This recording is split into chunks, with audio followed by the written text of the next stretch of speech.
So in this time period where we're seeing films that are just,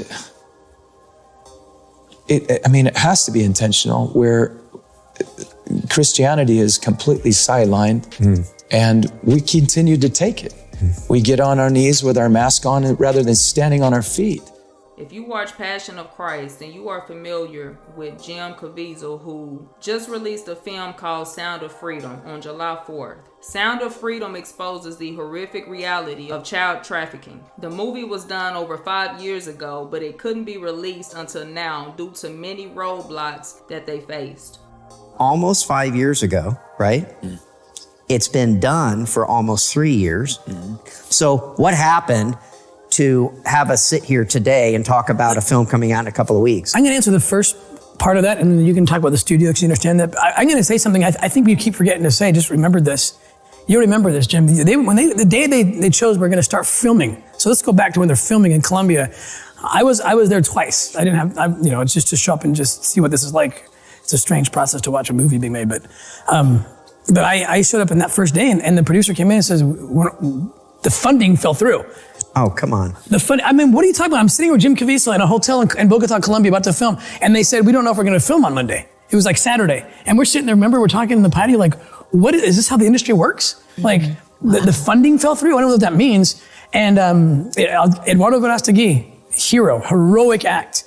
The little money he did have that didn't fall through, it would have got him only...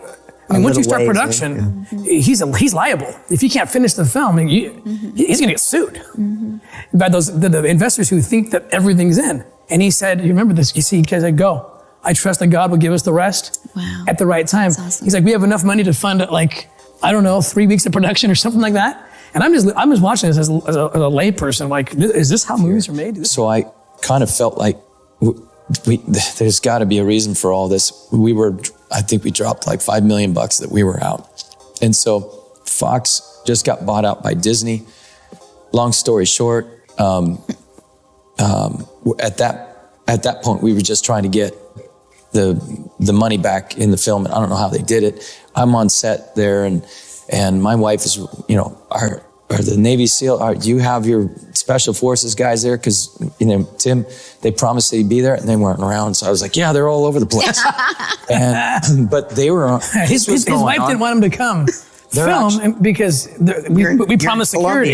Yeah. And so we promised security. We were in some pretty dangerous areries there. I'm telling you, like, when you see them pulling the cocoa leaves, they're really good at that. But you understand where we're at. So literally an operation while we were down there, all this is going on. Wow. And all I could do is just stay on the next play, But I told him, I said, he was asking me about, your history in film. And I said, if it's a good film, it'll come out. But if it's phenomenal, you're going to have problems. Oh, dear. And so we were having problems. So, hey, obviously we have one for the ages. We've got a shot, but we got to stay on top of it. You realize this movie is not only based on a true story, as you should know that many of these big corporations and, Hollywood are all perpetrators of child trafficking that exists today. Tim Ballard is a founder and CEO of Operation Underground Railroad, which rescues children from sex trafficking. This foundation was involved in over 4,000 operations that impacted over 7,000 lives and was involved in over 6,500 arrests. What's even more interesting about Ballard and Caviezel is one is a Mormon and the other is Catholic. Yet, I can't even doubt their integrity or sincerity. And I'm going to even share with you what I believe is taking place. One word, unity. Not the perverted unity that's used to silence the truth, from going forth. I'm not talking about the unity where we all holding hands and singing Kumbaya like evil doesn't exist and we all supposed to love each other because God hates division. No, I'm talking about the unity where denominations, religions won't even matter anymore. I'm talking about the separation between the wheat and tares. Both of them could have easily said, oh, well, I'm a Mormon and you're Catholic, and so, we can't work together. But no, these men didn't do that. And this is how you know those who are truly walking and being led by the Spirit of God versus those who are led by man, the spirit of religion. I'm talking about a unification, unity, where the wheat, the remnant are all on one accord with one purpose as one body. The remnant is on one accord to help souls get set free, delivered, saved, and whole. I heard this in my heart when I was filming it. I mean, these are the deepest prayers I ever have done. Have always made me the greatest of the man that I couldn't be without Jesus. And he said, can you love my children more than you fear evil? Can you love, just as can you love Jesus more than you fear the cross? And there is a go-to time and a power that is extraordinary where I'm not afraid of anything.